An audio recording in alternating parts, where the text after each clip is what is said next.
नमस्कार मित्रों, स्वागत है आपका अपने YouTube channel maker of modern teacher पर। कैसे हैं आप सब? आशा है आप सब अच्छे होंगे। संस्कृत में लिखा यह श्लोक आप सब पढ़ सकते हैं। नहीं पढ़ सकते तो मेरे साथ दोहरा लीजिए। सर्वे भवन्तु सुखिनः, सर्वे सन्तु निरामया, सर्वे भद्राणि पश्यन्तु, मा कश्चित् दुःखभाग् भवेत्। अर्थात सभी लोग सुखी हों, सभी लोग निरोग हों, सब तरफ अच्छे लोग दिखें, किसी को भी कोई दुख ना हो। संस्कृत का यह श्लोक पूरे विश्व की कल्याण की कामना करता है। तो आप समझ चुके होंगे कि आज हम लोग जानने वाले हैं संस्कृत के विषय में।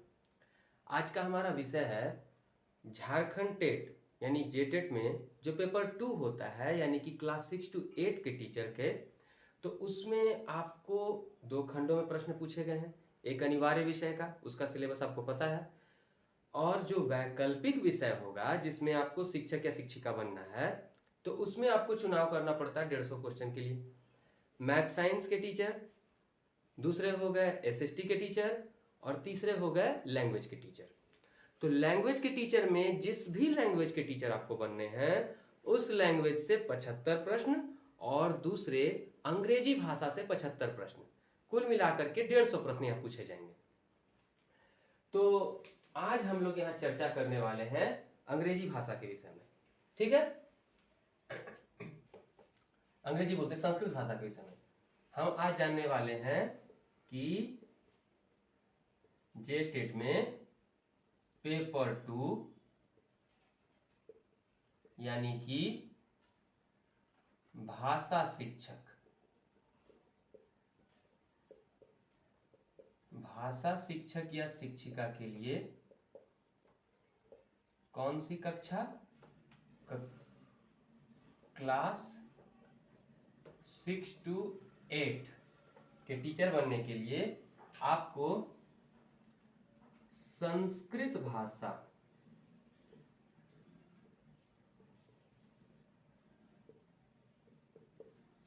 का पाठ्यक्रम, अर्थात क्या पढ़ना है आपको संस्कृत भाषा के अंतर्गत में। अभी हाल ही में जेएसएससी ने सिलेबस जारी की है पीजीटी के लिए। जब पीजीटी के सिलेबस को आप ध्यान से देखेंगे तो उसमें बहुत लंबा चौड़ा सिलेबस है, तो आपको समझ में आ रहा होगा कि पीजीटी के लिए सिलेबस है। तो पीजीटी के नीचे जस्ट आता है हाई स्कूल या टीजीटी, और उससे नीचे होता है हमारा जेटेट। तो जेटेट के लिए आखिर पूछे क्या क्या जाएंगे। अगर सीटेट की बात करें तो सीटेट में संस्कृत भाषा के रूप में चयन किया जाता है। वहां सीटेट में 30 अंक पूछे जाते हैं संस्कृत में। 30 अंक 2 खंडों में विभक्त रहते हैं। पहला रहता है गद्यांश या पद्यांश, अनसीन पैसेज जिसको बोलते हैं, अपठित गद्यांश या पद्यांश। इससे आपको पूछे जाएंगे कुल मिलाकर के 30 क्वेश्चन। उन 30 क्वेश्चन को 2 खंडों में बांट दिया गया है, एक बोधगम्य और दूसरा हो गया आपका व्याकरण के आधार पे। आप जब पाठ योजना बनाते थे अपने ट्रेनिंग के दौरान, तो आप उसमें बोधगम्य प्रश्नों का वर्णन करते थे ना, कि कोई एक अनुच्छेद पैराग्राफ आप पढ़ाएं। अब उसमें से बच्चा क्या सीखा ये जानने के लिए जो आप बोधगम्य देते थे, और व्याकरण यानी कि संस्कृत भाषा के व्याकरण के आधार पर। दूसरा प्रश्न जो रहेगा ये आपका रहेगा भाषा शिक्षा शास्त्र, जिसको बोलते हैं लैंग्वेज पेडागोजी, यानी कि संस्कृत भाषा शिक्षण पर। इससे कुल मिलाकर के 15 क्वेश्चन, ये दोनों को मिलाकर के 15, ये दोनों को मिलाकर के और 15 यहां से मिलाकर के, तो कुल मिलाकर के 30 पूछ जाते हैं। पर आपको पता है कि जेटेट में संस्कृत पूछा जाएगा 75 नंबर का, 75 अंकों का। तो वहां प्रश्नों का लेवल भी थोड़ा सा बदलना होगा। तो वहां सिलेबस क्या क्या होगा हम लोग इस पर चर्चा करेंगे भी। ठीक है,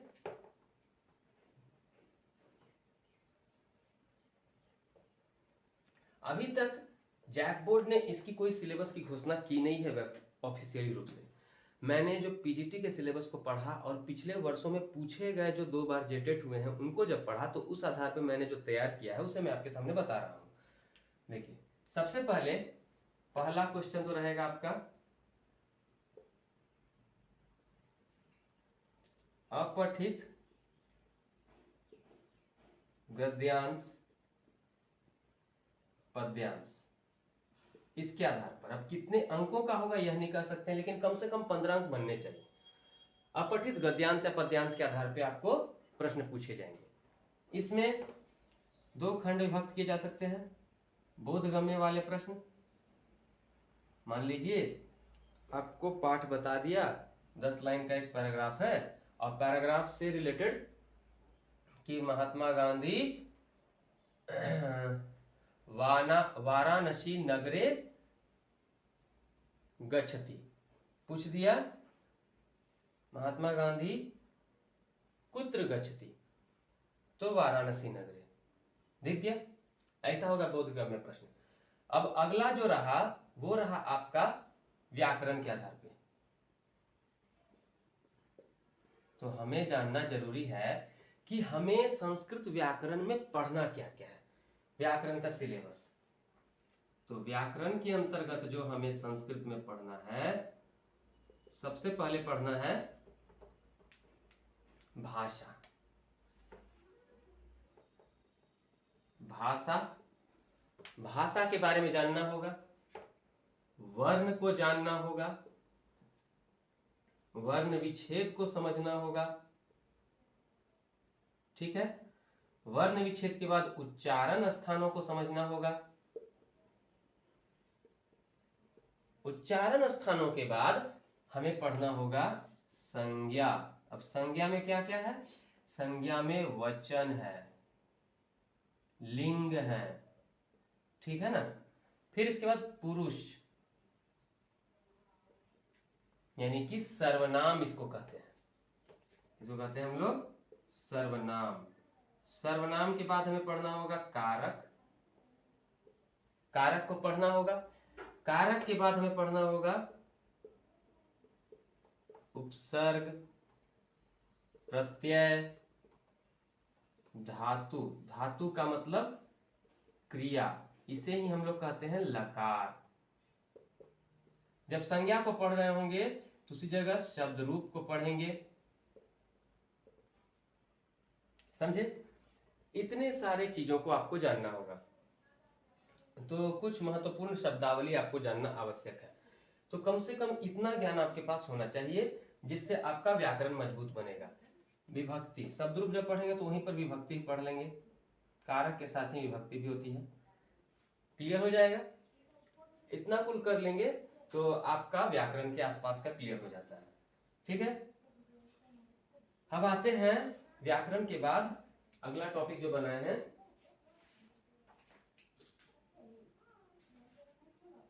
भाषा विकास एवं शिक्षा शास्त्र।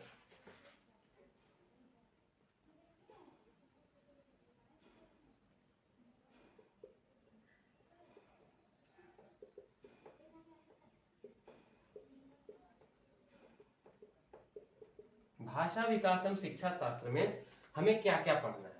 भाषा विकास एवं शिक्षा शास्त्र में हमें पढ़ना है भाषा अधिगम अर्जन। भाषा अधिगम अर्जन, इसके बाद पढ़ेंगे भाषा कौशल।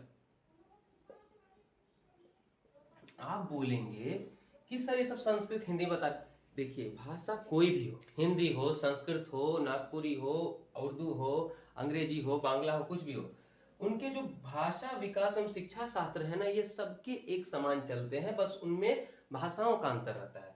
आपको जो प्रश्न पूछे जाएंगे वो संस्कृत भाषा में लिखे दिखेंगे, लेकिन संस्कृत भाषा के शब्द हिंदी भाषा की तरह ही होते हैं, इसीलिए मैं आपको हिंदी में समझा रहा हूँ, वरना मैं इंग्लिश अभी संस्कृत में ही बोलूं, लेकिन आपको हिंदी में समझाने के लिए मैं इसे लिख रहा हूँ।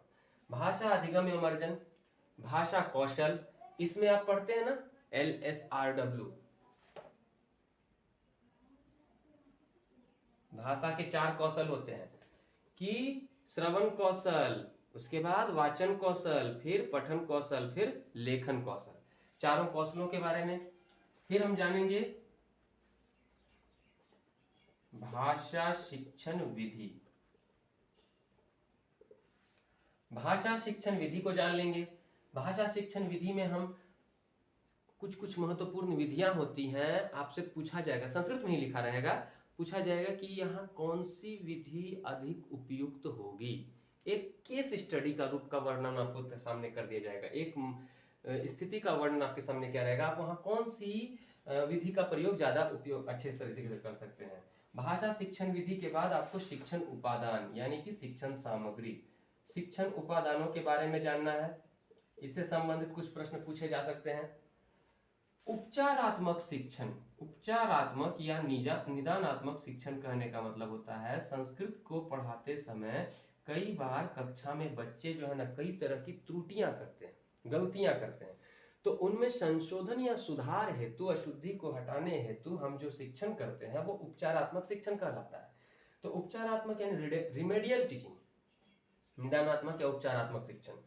उसके बाद इतना टॉपिक्स हो गया आपका जो मुझे लगा सीटेट और कुछ पीछे के एग्जामों को उठा करके। इसके अलावे इस बार चूंकि सब्जेक्ट में क्वेश्चंस बढ़ाए गए हैं, लगभग 75 क्वेश्चन डाले गए हैं, तो 75 क्वेश्चन है, तो कुछ टॉपिक्स और भी चाहिए।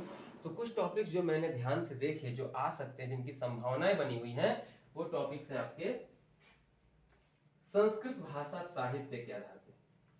ठीक है, संस्कृत भाषा साहित्य के आधार पर पूछे जा सकते हैं।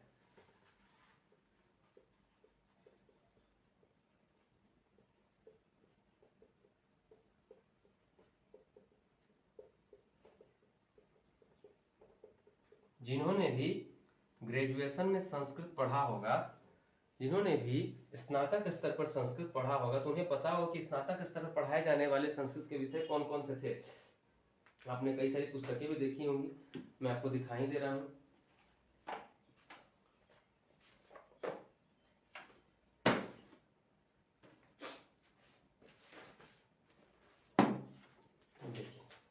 सबसे पहले आप अगर इस पुस्तक को पढ़े होंगे तो ये आपके लिए काफी कारगर होगी, आचार्य बलदेव उपाध्याय की संस्कृत साहित्य के संक्षिप्त इतिहास। इस पुस्तक से दूसरा है मोस्ट इंपॉर्टेंट क्वेश्चन जिससे पूछा जा सकता है, कुछ संभावना है, वो है अभिज्ञान शाकुंतलम। इन्हीं कालिदास की लिखी हुई एक और पुस्तक है, उसका नाम है मेघदूतम। इसके अलावे कुछ क्वेश्चन जो बन सकते हैं वो शिवराज विजय से। इसके अलावे देखते हैं स्वप्न वासव दत्तम भास की रचित। इसके अलावा है आपको शुक्नाशोपदेश वन भट्ट रचित कादंबरी में से उठाया गया। तो इतनी पुस्तकें जो मैंने देखी हैं साधारण रूप में, तो इसको हम इस आधार पर कह सकते हैं, जब हम संस्कृत भाषा के इतिहास में पढ़ेंगे तो इसमें जानेंगे हम महाकाव्य। इन महाकाव्यों में कौन कौन होते हैं? रामायण, महाभारत, पुराण, वेदांग। ये शायद नहीं हो सकता है, लेकिन वेद से संबंधित कुछ क्वेश्चन तो पूछे जा सकते हैं, वेद उपनिषद से।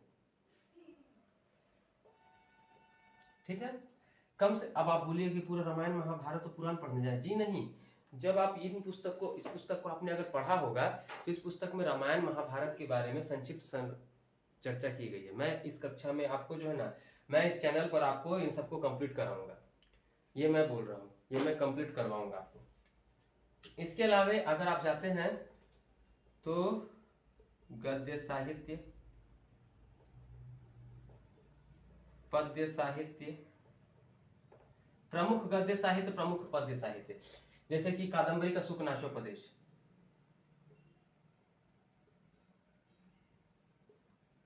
महाकाव्य में आपको भारवी का अर्थ गौरव कौन सा है, किरातार्जुनीयम, वो पूछा जा सकता है। शिशुपाल वधम आ सकता है। पद्य साहित्य के बाद आपको कुछ का, जैसे कि जिन जिन किताबों को आपने देखा उन किताबों से, जैसे कि अभिज्ञान शाकुंतलम, ग्रेजुएशन के सिलेबस में जो है ना, बस वहीं से, ग्रेजुएशन के सिलेबस में जितना पढ़ने के लिए कहा गया था बस वहीं से। भगवत गीता, देखिए कभी कभी ना ऐसा होता है कि हूबहू एक कॉन्टेक्स्ट उठा के दे देता है, एक पैराग्राफ उठा करके आपको लिख देता है, उसका अर्थ बताइए, या फिर बोल दिया ना इसी में से कोई एक टॉपिक, अभिज्ञान शाकुंतलम है ना, उपमा कालिदास से मागे संति त्रयो गुना, उपमा कालिदास से दंडिने पदला लिखतम, और एक है मागे संति त्रयो गुना, इस तरह से भारवीर अर्थ गौरव मागे संति त्रयो गुना। इसके बाद अगर बोला जाता है तो काव्येषु नाटकम रम्यम तत्र रम्यम शाकुंतलम तत्रापि चतुर्थो अंक, बोलते हैं ना कि सभी काव्यों में अभिज्ञान शाकुंतलम की एक बहुत बड़ी प्रसिद्धि है, और अभिज्ञान शाकुंतलम में भी उसका चौथा अंक जो है वो बहुत प्रसिद्ध है। उसी में कहा गया है अर्थो एक कन्या पर किया एवं कि कन्या पराया धन होती है। उसके अलावा मेघदूतम की बात करते हैं, मेघदूतम में भागवत गीता का कोई एक श्लोक उठा करके जो दिया गया होगा इसमें पढ़ने के लिए ग्रेजुएशन लेवल पर, आप उनका अध्ययन करें, ठीक है ना। ग्रेजुएशन लेवल के सिलेबस को ही एक बार पढ़ें, जो ग्रेजुएशन लेवल पे हैं उसको। अब इसके अलावा हम अगर जाते हैं तो और कुछ टॉपिक जो है, हाँ पद्य साहित्य पढ़ लिए। अब जो है ना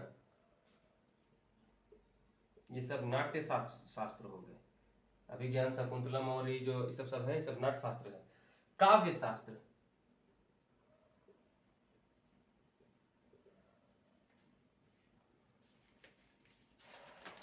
इसके अलावे अगर बात की जाए तो देखिए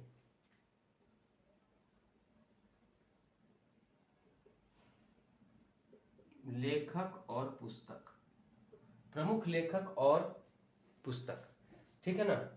अब जैसे कि पंचतंत्र की रचना किसने की है, ये पूछा जा सकता है। या फिर मान लीजिए कथा सरित सागर की रचना किसने की है, ठीक है। उसी तरह पूछा जा सकता है कि रास तरंगिणी के लेखक कौन है, तो संस्कृत में ही लिखा रहेगा प्रश्न। तो प्रमुख लेखक और पुस्तक।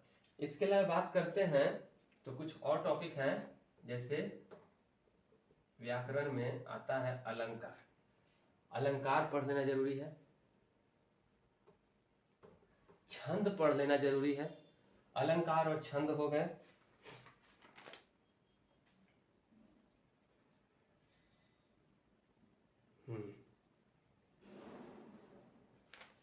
इन सभी में सर्गों की संख्या, किसमें सर्ग होते हैं, किसमें कांड होते हैं, किसमें पर्व होते हैं, किसमें अध्याय होते हैं, ध्यान दीजिएगा।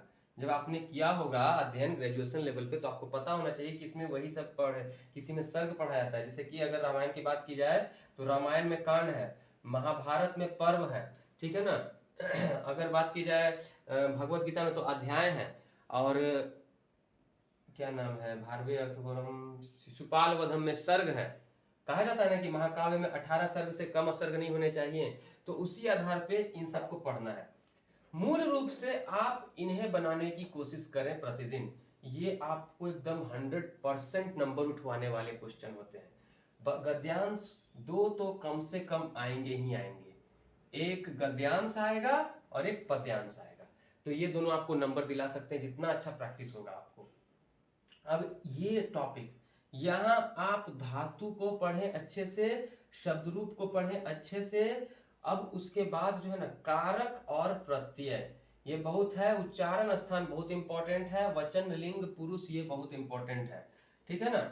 इसके बाद बात करते हैं तो उपचारात्मक शिक्षण और शिक्षण उपादान, इससे क्वेश्चन पूछे जाते हैं। भाषा शिक्षण विधि और भाषा कौशल, इस पर से क्वेश्चन बनेंगे ही बनेंगे। तो इतने सारे टॉपिक जो हैं आपको जेटेट के पेपर 2 में संस्कृत भाषा के शिक्षक शिक्षिका बनने के लिए पूछे जाएंगे।